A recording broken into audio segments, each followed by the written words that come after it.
बात, स्वर्णदानस है अन्नदान बड़ा, कर्णदानी नहीं पहचान किया।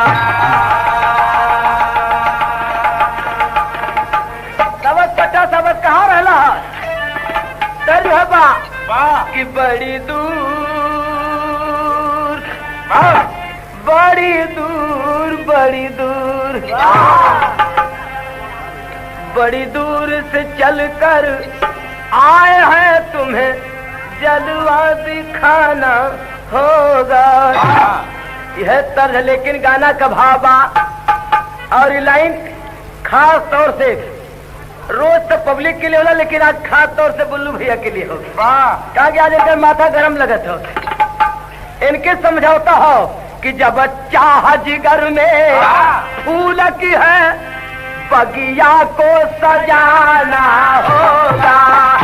जब चाह जिगर में फूल की है, बगिया को सजाना होगा। जब चाह जिगर में फूल की है, बगिया को सजाना होगा। अरे जब चाह जिगर में फूल की है, बगिया को सजाना होगा। अरे कुछ खोकर गौर है कि कुछ खोकर पाया जाता है, कुछ पाकर गवाना होगा। कुछ खोकर पाया जाता है, कुछ पाकर गवाना होगा। कुछ खोकर पाया जाता है, कुछ पाकर गवाना होगा। कुछ खोकर पाया जाता है, कुछ पाकर गवाना होगा। ए भैया, तो जब कर्ण महाभारत में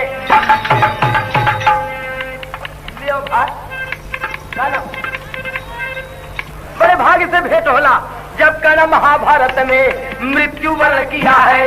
अरे मरते दम कृष्ण अर्जुन को सोना कर दिया है। दानी कर्ण को स्वर्ग में सम्मान मिला है, रहने के लिए सोने का मकान मिला है। सोने का ही पलंग और सोने का ही बर्तन, सोने की थाली में मिला सोने का ही भोजन। कर्ण जब स्वर्ग में पहुंचा तो सोने का महल, सोने का पलंग, सोने का बिस्तर, सोने का थाली, सोने के गिलास। खाए का टाइम है बचवा, सुना, खाए का टाइम है। सोने के थरिया में थोड़ा सोना रख के आगे खाए बदे, और पानी के जगह सोने गिलास में थोड़ा सोना रख के आगे पिए बदे। सेवक से कहा कर्ण की जिज्ञासा जगी है, खाऊंगा कैसे सोना, हमें भूख लगी है। कर्ण सेवक से कहा करे सोने का महल ठीक, सोने का पलंग ठीक, सोने का बिस्तर ठीक, सोने का थाली ठीक, सोने का गिलास ठीक, लेकिन खाए बदे भी सोना और पिए बदे भी सोना। सेवक ने कहा भोर में दरबार लगेगा, भगवान से पूछ लेना पता साफ चलेगा।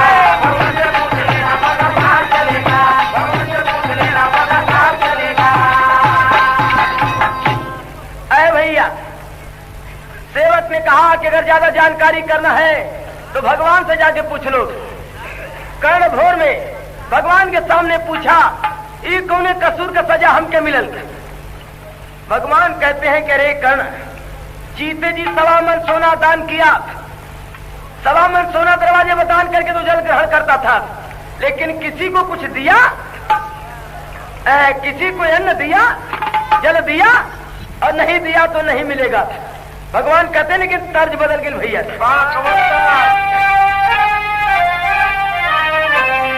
तर्ज है बा कि नई झूलनी की छैया बलम दोपहरिया बिताइला। ये तो औरतिया कहले तो हम जवाब दिले का कि तोरी झूलनी की नीचे गुरी कुल जीवन बिताई देव।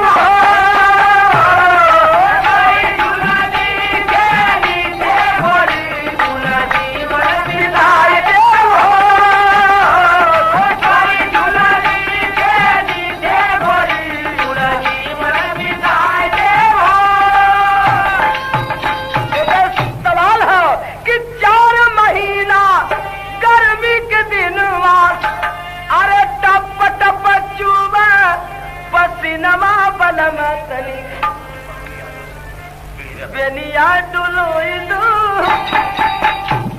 हमार कहना हो कि अरे का करी है गोरी गर्मी के दिन अरे चुए न दे पसीनमा गोरी तो सिमला घुमाए दे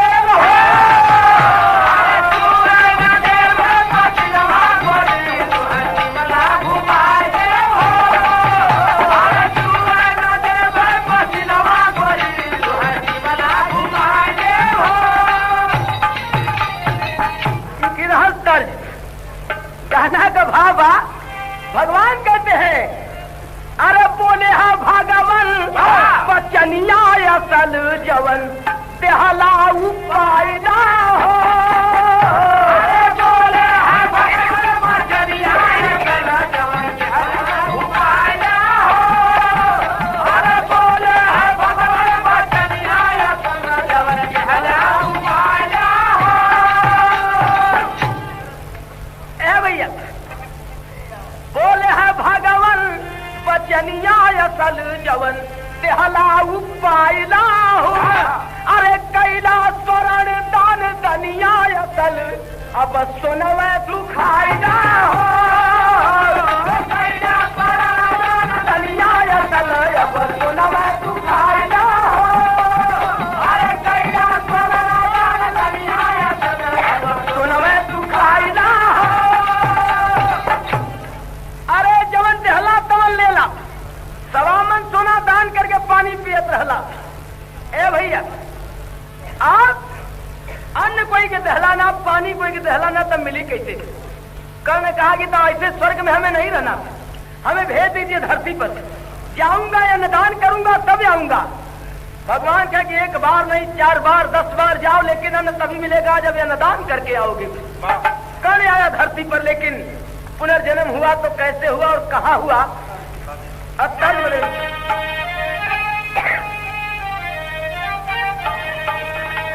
सर जो है बाकी पहले के जमाने में औरतें जाता पीछे तो गाय गा के पीछे तो अपने बनारस जिला कोरी गाँव है।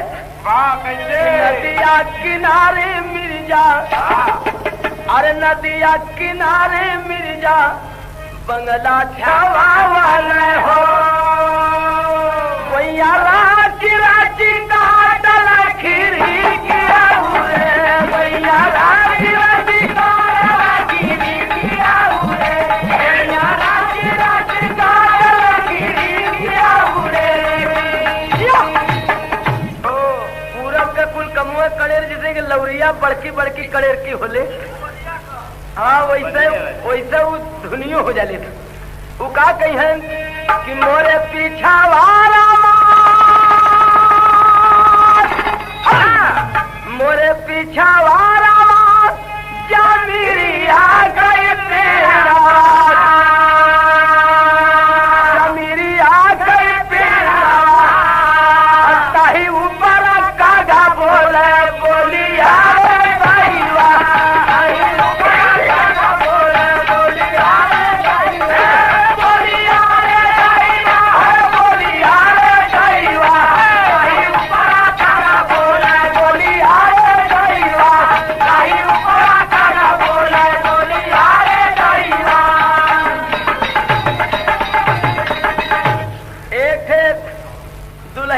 ससुरे से पराय के नैहर चली आई और दोनों बैठ के पीसत रहली। तो कहे कि कैसन उदासल है तो कहत बा का कहे कि सास मोरी आन्हारी सास मोरी आन्हारी अनानादा चाका चोनारी आ बुढ़ावा के दुखन हम परैली मोरी बाबूजी बुढ़ावा के दुखन हम परैली मोरी बाबूजी वही बुढ़ावा के दुखन हम परैली मोरी बाबूजी कि बोला है कराना दे दा फिर से जाना मावा हो फिर से जाना मावा चाई के करा बयाना तना आए भगवान जनमा कराना जाके गुजरात देता गुजरात देता पनिया का पानी के ललना आए भगवान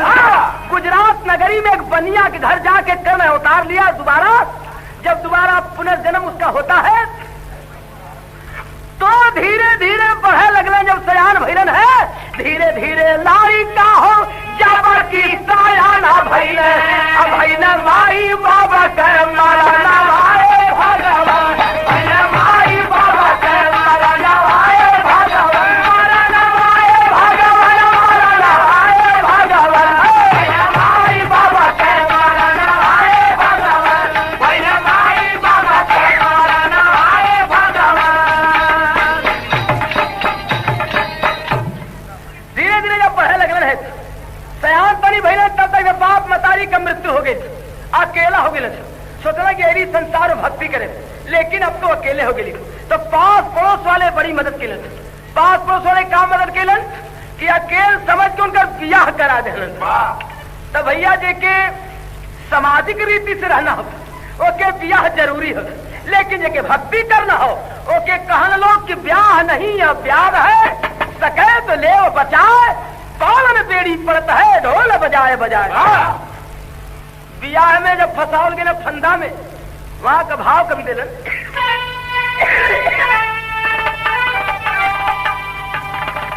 अरे चढ़ता जवानिया गवान भइल हो,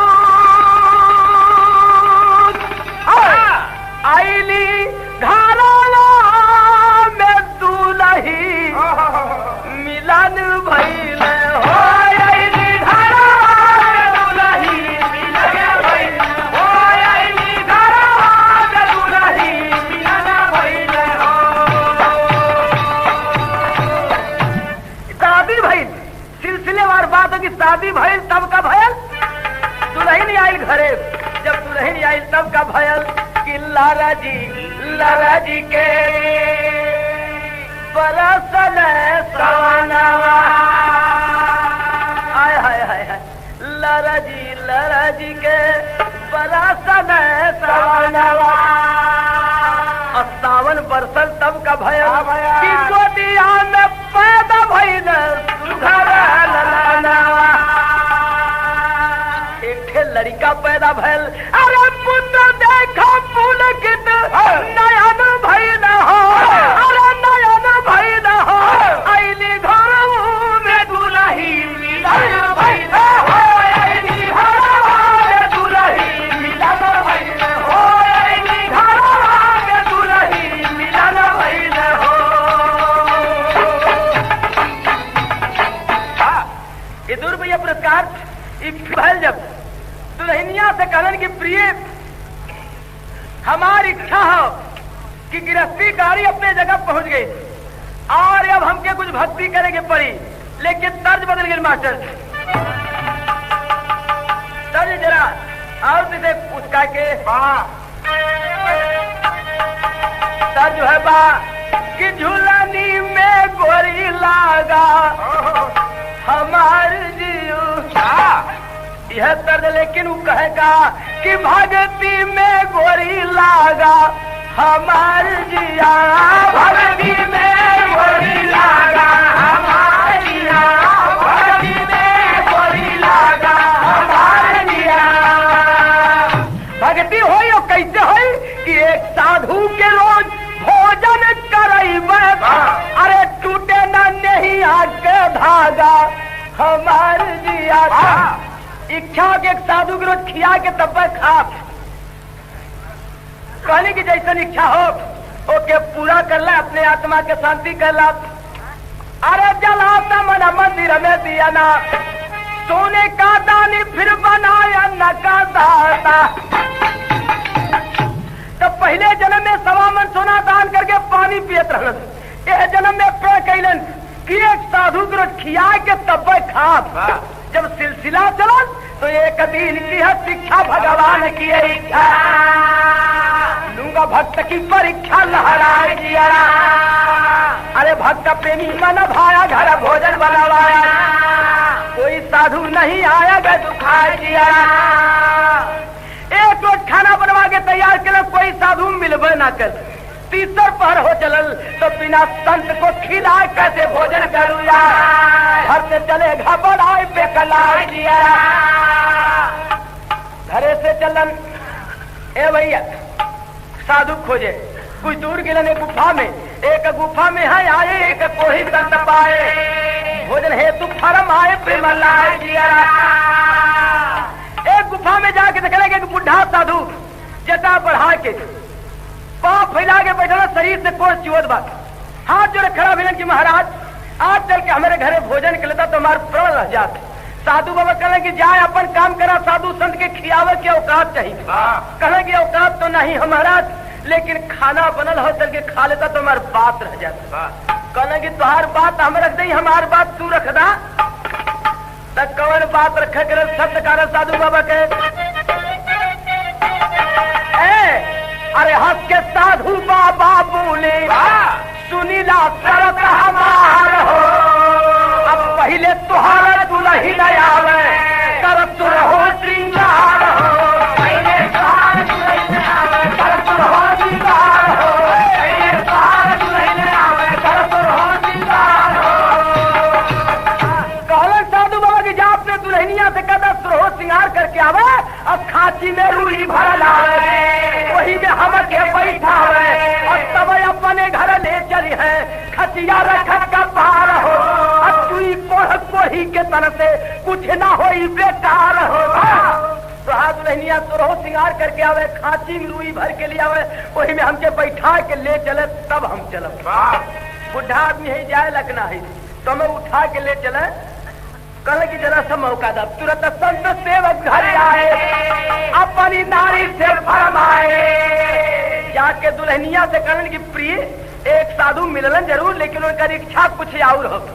का इच्छा हो कि खांची में रुई भर के ले चला, वही में बैठा के धोए के कपार पर लिए तब यही।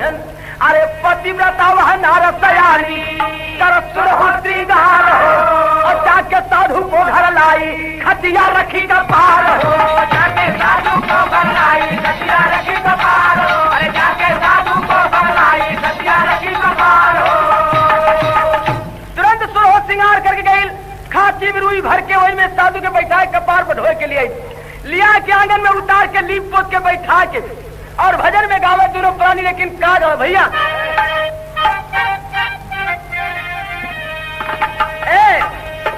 हम रहा तो आप भैया, अरे साधुओं की सेवा में सर जवाब है भाई आपका जानल मानल हो कि पर्वतों के साए में चाँद का बसेरा है वह तर्ज हो। लेकिन ये दुर्बकार पर साधुओं की सेवा में जीवन को बिताना है, साधुओं की सेवा में जीवन को बिताना है, साधुओं की सेवा में जीवन को बिताना है। अरे जिंदगी का मतलब तो आना और जाना है, अरे जायल हो के जाए के पड़ी और आवे जाए में जो रास्ता पीछे कहो बड़ा कठिनाई से कटल, जो बचल रास्ता जिंदगी कहो ओके साधु की सेवा में बिताना ही है दोनों गाँव। अब ये शुद्ध भोजन जब साधु तब बोले हैं, बढ़िया दाल भात रोटी तरकारी घी ना के परोसन। साधु बाबा कहना कि यह दाल भात रोटी तरकारी खाए बदली हमके कह तब का खैबा महाराज, कह मौत हम खाएंगे मेरा ये तराना है, मौत हम खाएंगे मेरा ये तराना है, मौत हम खाएंगे मेरा ये तराना है। अरे हम मांस खा कल जरा सा मौका दा, अरे जो ना देखा मांस भर नया नवा भक्त प्रेमी होगा और चले खरीदा साधु के कर नवा भक्त प्रेमी हो, चले खरीदा साधु के कर नवा भक्त प्रेमी हो, चले खरीदा साधु के कर नवा भक्त प्रेमी हो। अरे लाए जब करे कमात साधु बोले गुस्सी आई हो कि खाऊंगा मानुष का मांस तेरे बेटे का भाई हो, अरे काटा अपने बेटा भक्त प्रेमी हो और वो घड़ी में कूटा साथ जना भक्त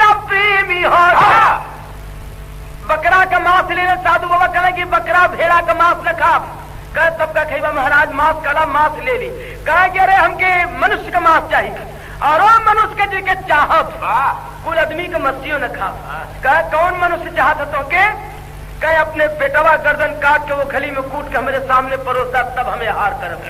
और एक बात याद रहे कि मंगल गीत गाते कुटो आंसू न गिरने पाए हो वरना हम खाएंगे नहीं तुम झूठे मुझे बुलाए हो।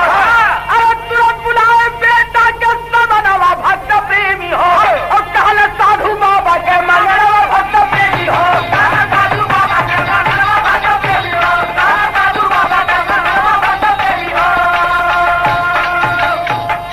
खुशी खुशी मंगल गीत गा के तब हमके परोसिया। तुरंत बेटे को बुलाकर कहते हैं भक्त कि बेटा तू जाने लगे हमने एक साधु को खिया खाई ला लेकिन आज जब साधु आल उनकर इच्छा हो कि अपने पेटवा गर्दन काट के थाली में परोसा और खली में कूट के तो बोला मोहन पुत्र पिता से तुरंत बात मुस्का के तो करिए साधु सेवा मेरा शरीर गा के चलाता मन मंदिर में दिया ना ऐसा मौका कोई भाग्यवान है पाता। पिता के कर्मों का संस्कार बेटे पर होता है। वो संस्कार बोल पड़ा कि बाबू अरे दुनिया में आके इस संसार में आके जीव माया में फंस के अभागा हो जाला और सत्कर्म में लग जाए साधु सेवा में लग जाए तो भाग्यवान होला। तो आज अपने बेटवा के भाग्यवान होए दा और जल्दी हमारे गर्दन काट के साधु सेवा में लगा था। दोनों प्राणी मौन हो गए शांत हो गए। बाप का दिल भले कठोर हो मतारी का दिल बड़ा नरम होला अपने बच्चा के प्रति। भाव यहाँ तो हो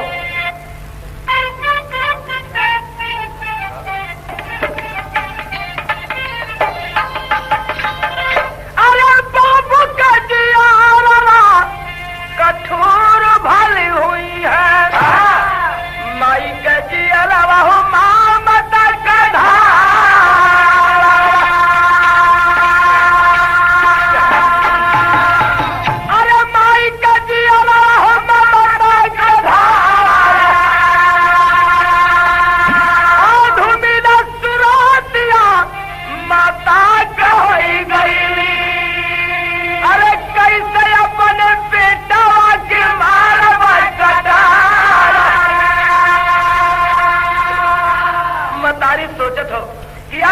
क्रिया करे के हो एक क्रिया के जरूरी हो पूरा करना लेकिन कैसे करब यह सोचत हो। और देखिए पुरस्कार ये मतारी सोच रही है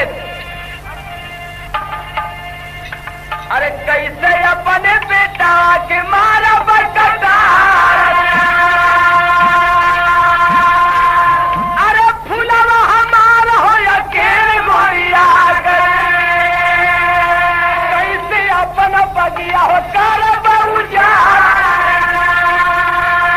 जवाने बेटा का सिर लेके गोरिया अरे दूधवा पिलाई कई प्यार बर्बाद जवाने बेटा का सिर हाथ से सवारी कैसे वही सिर पर मारा मुसरा कर सोच रही है माँ कि कैसे इस कर्तव्य को निभाऊंगी। तब तक बेटा बोल पड़ा कि माँ बड़ी देर हो रही है और देर हुई तो बड़ा घाटा लग गई। अरे बोला मोहन बेटा माता कर देरिया वरना बाबूजी का व्रत हो जाई बेकार। अरे ममता का डोरिया हटावा मोरे जननी वरना साधु रूठ गई है आई के दुआर। पहला घाटा की बाबूजी का व्रत खंड हो जाई दूसर घाटा की साधु द्वारे से नाराज होके चली है और तीसर घाटा कि तीर्था जन्मवा होई हो हमारी। अरे तुरंत संत सेवा चला हो के तैयार और बजर करे जवा माई हो कई ले आई बेटा का सिरे दोनों जहां उतार और मंगल गीत गाते सिरा हो खरी में कूदे साधु आगे रख दिए लाई के यहाँ। अरे बोले साधु बाबा हम कैली भजनिया हमके पहुंचावे अब नहीं तुहार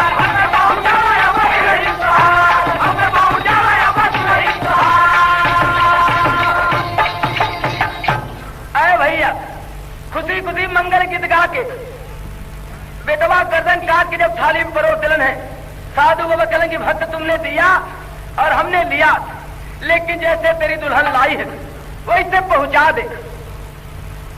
भक्त कहा कि प्रिय हिम्मत करो, सुरहो सिंगार कैलस, लाख पड़ल बा, शरीर कापत बा, लेकिन सुरहो सिंगार करके खाची में रुई भर के उन्हें साधु के बैठा कपार पर उठा लेते और लेके जब चल रहे आखिरी भाग,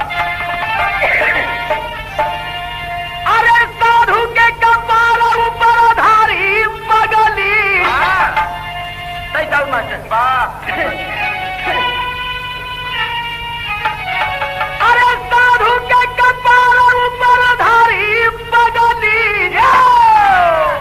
आ कैली बजर कही तारी बगली, कैली बजर कही तारी बगली, कैली बजर कही तारी बगली, तारी बगली हो तारी बगली हो तारी बगली, कैली बजर कही तारी बगली, कैली बजर कही तारी बगली।